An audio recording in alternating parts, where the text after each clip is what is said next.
अक्सर पुराने ज़माने से और आज के ज़माने में भी कुछ महिलाएँ ऐसी होती हैं, जो कि कुछ अपने गहने होते हैं, उनको ऐसे छुपा कर रखती हैं, जो कि परिवार में पति को और बच्चों को शायद पता ही नहीं चलता।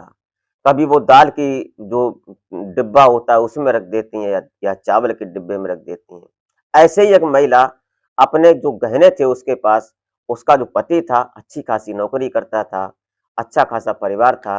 अब जो पत्नी थी गहने थे उनको सँभाल कर रखती थी, लेकिन एक दिन पता चलता है कि उसकी पत्नी ने जो गहने रखे थे, वो गहने हैं ही नहीं।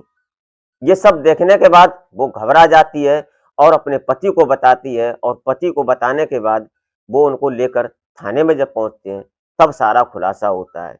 दरअसल जो पत्नी थी, वो अपनी बेटी जिसकी 18 साल की बेटी थी, उसका बॉयफ्रेंड था, उसके बॉयफ्रेंड से उसके संपर्क हो जाते हैं, ताल्लुकात बन जाते हैं और उससे पहले उसकी जो पत्नी थी, वो किसी दूसरे बॉयफ्रेंड से संपर्क में थी, उसके नाजायज़ संबंध थे और पति को कानो-कान खबर नहीं थी। वो सिर्फ़ अपनी ड्यूटी करता, नौकरी करता और अपनी बेटी और अपनी पत्नी को सँभालने की कोशिश करता। इसी बीच एक इतना बड़ा खेला हो जाता है कि वो जो पति था, वो नीले ड्रम में पैक होने से बच गया। क्या होता है इस कहानी में, वो जानेंगे इस वीडियो के माध्यम से। तो आप इस घटना में अंत तक ज़रूर बने रहिएगा। वीडियो ज़रा-सी भी अच्छी लगे, तो एक लाइक करके छोटा-सा कमेंट ज़रूर कर दिया करें और कमेंट में अपना और अपने शहर का नाम लिखना ना भूलें। तो आप देख रहे हैं माई सफ़र तक। तो नमस्कार, आदाब, सत श्री अकाल, मैं अजय कोहली। आज की जो सच्ची कहानी कहानी और घटना मैं आपको सुनाने जा रहा हूँ, ये घटना महाराष्ट्र का मुंबई और मुंबई का एक इलाका पड़ता है गोरेगाँव और गोरेगाँव का एक एरिया पड़ता है कस्बा सा संतोष नगर। यहाँ के रहने वाले रमेश धोनू, इनकी पत्नी होती है उर्मिला और इनकी शादी अब से लगभग 19 साल पहले हुई थी। इनकी एक बेटी होती है जिसका नाम प्रीति होता है। अब ये जो बेटी थी 18 साल की हो जाती है। बेटी स्कूल के टाइम में स्कूलिंग कर रही थी और इसी बीच इसका किसी लड़के से प्रेम प्रसंग चल जाता है। बेटी का बॉयफ्रेंड होता है। ये कहानी इस लड़की की चल रही थी, लेकिन इससे पहले जो इसकी जो पत्नी थी, इस रमेश धोनू की, इसकी पत्नी जो उर्मिला, ये अपने पति से ऊब चुकी थी और इसका एक बॉयफ्रेंड हो जाता है। पास का ही रहने वाला पड़ोसी और उससे इसके नाजायज़ ताल्लुकात बन जाते हैं। ये सिलसिला जब चलने लगता है, फिर कहानी आगे बढ़ने लगती है और ये जो उर्मिला थी, इसने एक बहुत बड़ी साजिश रच डाली। प्लान ये बनाया कि जो इसके पति के पास पैसा है और जो गहने हैं, उनको निकाल कर और फिर वो फरार हो जाएगी। और कहानी में 90% तक ये जो उर्मिला थी, सफल भी हो चुकी थी, लेकिन ज़रा-सी चूक वो फेल हो गई और इसीलिए वो आज सलाखों के पीछे। दरअसल कहानी में क्या होता है, उर्मिला ने प्लान बनाया, जो इसका पहला बॉयफ्रेंड था, जो उर्मिला का था, उसको इसने जो गहने थे, लगभग साढ़े 10 ग्राम सोना था, उसको लेकर ये अपने जो बॉयफ्रेंड था, उसको देती है और उसको बिचवा देती है। जब बेचकर इससे लगभग इसके पास 10 साढ़े 10 लाख रुपए की पैसा होता है और साढ़े 10 लाख रुपए उर्मिला बताती है, बताए हुए किसी एसी पर जो बैंक अकाउंट होता है उस पर ट्रांसफर करने के लिए। उधर ट्रांसफर कर दिया जाता है और इधर जो कुछ गहने बचे थे, चांदी के और कुछ थोड़े-मोटे से गहने बचे हुए थे, उनको इसने एक दाल के डिब्बे में रख दिया था जो किचन में रखा था और ये ड्रामा बनाने के लिए फुल तैयार थी, प्लान के मुताबिक। दरअसल एक दिन जो उर्मिला थी, उर्मिला किसी काम से मार्केट में गई थी और उसी टाइम जो इसकी बेटी थी, वो अपने बॉयफ्रेंड को बुलाती है और जो उर्मिला थी वो घर से निकली थी बताकर कि मैं मुझे कुछ टाइम लग जाएगा, मैं किसी सहेली के यहाँ भी जाऊँगी, उसके बाद जब लौट कर आऊँगी, तो सामान लेकर चली आऊँगी। और ऐसा ही हुआ, इधर जो उसकी बेटी थी, उसने मौके की फ़ायदा उठाना कन्फर्म समझा और ये चूक नहीं सोची। इसलिए उसने अपने बॉयफ्रेंड को फ़ोन कर दिया और वो तुरंत वहाँ पर आ जाता है।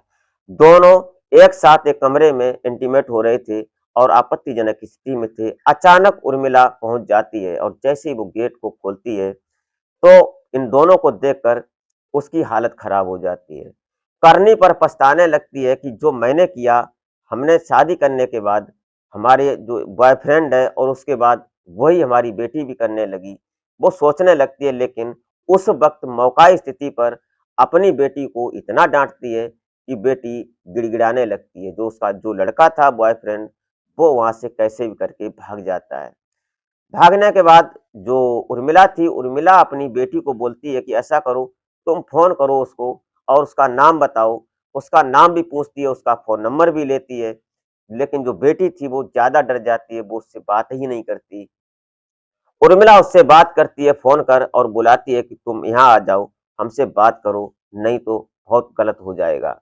अब वो जो लड़का था, जो उसकी बेटी का बॉयफ्रेंड, वो डर जाता है और डर की वजह से उसकी माँ उर्मिला से मिलने आ जाता है। जब दोनों बैठते हैं, तो लड़की को बाहर निकाल देते हैं और उसके बाद वो उससे बातचीत करती है और बातचीत का सिलसिला इतना आगे बढ़ जाता है कि जो उसकी माँ थी उर्मिला, वो उसको बोलती है कि मैं तुमको क्या सुंदर नहीं लगती? मेरी बेटी ही सुंदर लगती है क्या? तो डर की वजह से या उसके इच्छा की वजह से वो लड़का उसकी हाँ में हाँ कर रहा था और उसके बाद दोनों की बातों का सिलसिला आगे बढ़ जाता है और इतना आगे बढ़ निकल जाते हैं कि दोनों एक-दूसरे के साथ इंटीमेट हो जाते हैं। ये जब कहानी शुरू होती है, उसके बाद उसने जो गहने बेचे थे, 10 लाख रुपए ट्रांसफ़र करवाए थे, वो इसी लड़के से करवाती है और बोलती है कि ये पैसा इस खाते में ट्रांसफ़र कर दो। दरअसल जो दूसरा लड़का था, जो उसकी माँ का जो उर्मिला का बॉयफ्रेंड था, उसके खाते में पैसा ट्रांसफ़र कर दिया जाता है 10 लाख रुपए और जो बचे हुए गहने थे, वो उस लड़की के जो बॉयफ्रेंड था, अब उसकी माँ का भी बॉयफ्रेंड हो जाता है वो। बेटी और माँ दोनों का एक ही बॉयफ्रेंड होता है और माँ का एक स्पेशल बॉयफ्रेंड होता है। कहानी ऐसे उलझती है कि पुलिस ने बड़ी सतर्कता से इस काम को अंजाम दिया। अगर चूक हो जाती तो शायद रमेश धोनू इस दुनिया में नहीं होता। कहानी में जब ये दोन तीनों की तिकड़ी फंस जाती है, उसके बाद जो चोरी की जो वारदात हुई थी, उस चोरी पर जब पुलिस एक्टिव होती है, वहाँ जाते हैं, वहाँ देखते हैं तो ना ताला टूटा हुआ है, ना पीछे सेंध लगी हुई है, ऐसा कुछ नहीं था। तो पुलिस ने इन तीनों से बात की और जब बात की, दरअसल इसकी जो पत्नी उर्मिला थी, उर्मिला एक दिन तड़प कर अपने पति रमेश धोनू से बोलती है कि तुमने मेरे गहने चुरा लिए और तुमने बेच लिए, किसी को दे दिए। कुल मिलाकर अपने पति पर जो उर्मिला थी, आरोप पर आरोप लगाई जा रही थी और रमेश धोनू था, वो सीधे प्रवृत्ति का व्यक्ति था। उसको सिर्फ़ अपनी नौकरी और अपनी बच्ची और अपनी पत्नी की देख-रेख करने के लिए ही वो नौकरी करता। सुबह जाता और रात को वापस आता, खाना-पीना होता, सो जाता। लेकिन डर गया था, इसलिए उसने पुलिस का सहारा लिया था और पुलिस ने उस समय एक्टिव होकर अपने सूझबूझ से काम लिया। जब लड़की का और उसके पिता का और उसकी पत्नी का फ़ोन नंबर लिया और जब फ़ोन नंबर ट्रेस किया, उसकी सीडीआर निकलवाई गई, तो पता चलता है कि उसकी जो पत्नी थी, उर्मिला, वो घंटों बात करती है किसी एक अननोन नंबर पर और जो उसकी लड़की है, वो भी उसी नंबर पर, जो अननोन नंबर होता है, किसी नाम से फ़ीड नहीं था, उस नंबर पर घंटों बात होती है। पुलिस को झोल समझ में आ जाता है कि कहीं न कहीं इस फ़िल्म में स्क्रिप्ट जो है, वो सस्पेंसिक है।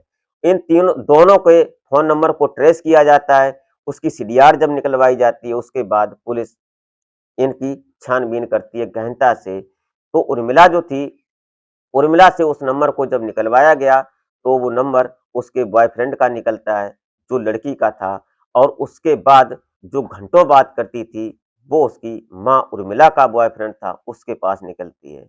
पुलिस उनकी लोकेशन निकालती है, पहले उन दोनों लड़कों को पकड़ कर लाती है, उसके बाद जो इसकी माँ थी, उसको पकड़ती है। तीनों को जब थाने में लेकर जाते हैं, वहाँ जब इनसे इनसे गहनता से पूछताछ की जाती है, तो कहीं न कहीं उर्मिला जो थी, वो टूट जाती है। अपना गुनाह कबूल कर लेती है और फिर उसने सारी जो दास्तान थी, कहानी थी, जो मैंने अब से पहले आपको बताई, इनका भागने का प्लान था, अपने पति को धोखा देकर, अपनी बेटी को छोड़कर क्योंकि उसका बॉयफ्रेंड तो था ही और उसको मोहरा बनाया और उसके बाद ये फरार होने वाली थी। दरअसल 18-19 साल की शादी में 18 साल की उसकी बेटी हो जाती है। फिर भी वो संतुष्ट नहीं होती, अपने पति से उसके बाद बॉयफ्रेंड बनाती है, उसके बाद अपनी बेटी के बॉयफ्रेंड से भी उसके नाजायज़ संबंध बन जाते हैं और फिर भी अपने पति को छोड़कर घर की जो संपत्ति थी, जो गहने थे, पैसे थे, उनको लेकर फरार होने की उसने साजिश बड़ी अच्छी तरह से रची थी और 90-95% सफल भी हो गई थी। लेकिन ज़रा-सी चूक जो उसकी थी, उससे वो धरी गई, पकड़ी गई। आज पुलिस विवेचना करने के बाद उसको माननीय कोर्ट के समक्ष पेश कर दिया संबंधित धाराएँ जो थीं उनको लगाकर। दोस्तों ये रही घटना, ये रही कहानी। अक्सर ऐसा होता है कि पत्नियाँ अपने पति को या तो धोखा देती हैं या फिर उनको मरवा ही देती हैं, इस दुनिया से अलविदा कर देती हैं। पत्नी पति तो मर जाता है, पत्नी को दूसरा पति मिल जाएगा, उसके माता-पिता दूसरी जगह उसकी शादी कर देंगे। लेकिन उस माँ से पूछा जाए जिसका बेटा इस दुनिया से चला जाता है। बड़ी दर्द भरी कहानी है और दया दास्ताँ है। अक्सर ट्रेंड में चल रहा है कि महिलाएँ जीत जाती हैं क्योंकि वो महिलाएँ हैं। दोस्तों ये रही कहानी, ये रही घटना। आप क्या सोचते हैं? अपनी राय कमेंट में ज़रूर लिख सकते हैं। अपना और अपने परिवार का बेहतर तरीके से ख्याल रखें। मिलते हैं फिर नेक्स्ट वीडियो में, तब तक के लिए जय हिंद।